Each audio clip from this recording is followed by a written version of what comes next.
स्वामी समर्थांची ही खरी घटना ऐकल्यावर संकटातही तुमचा स्वामींवरचा विश्वास कधीच डळमळणार नाही. अक्कलकोटची ती दुपार. अचानक आभाळात काळोख दाटून आला. पक्षी घरट्यांकडे ओरडत धावू लागले आणि क्षणात सुसाट्याचा वारा सुटला. हे साधेसुधे वादळ नव्हते, हे निसर्गाचे तांडव होते. विजांचा कडकडाट इतका भीषण होता की जमिनीला हादरे बसत होते. घरांची छपरे उडून जात होती. झाडे उन्मळून पडत होती. गावकऱ्यांमध्ये एकच हाहाकार माजला. बायका मुले रडत इकडे तिकडे धावत होती. प्रत्येकाच्या डोळ्यात मृत्यूचे सावट दिसत होते. देवा, हे काय आसमानी संकट आलंय?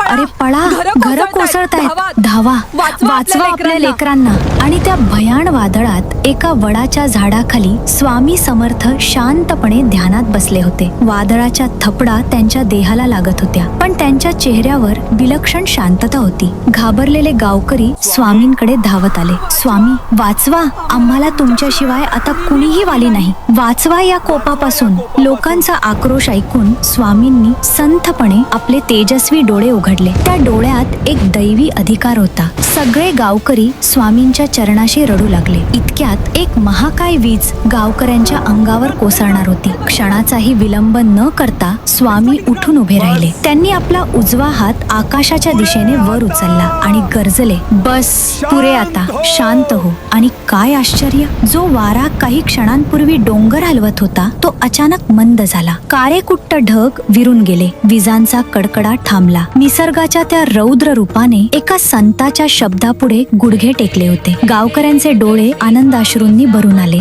ज्या निसर्गाने त्यांना संपवण्याचे ठरवले होते त्याच निसर्गाला स्वामींनी एका क्षणात शांत केले होते. प्रत्येकाच्या मुखातून एकच जयघोष उमटला, जय जय श्री स्वामी समर्थ. तुम्हालाही श्री स्वामी समर्थ यांच्यावर विश्वास असेल तर कमेंटमध्ये लिहा.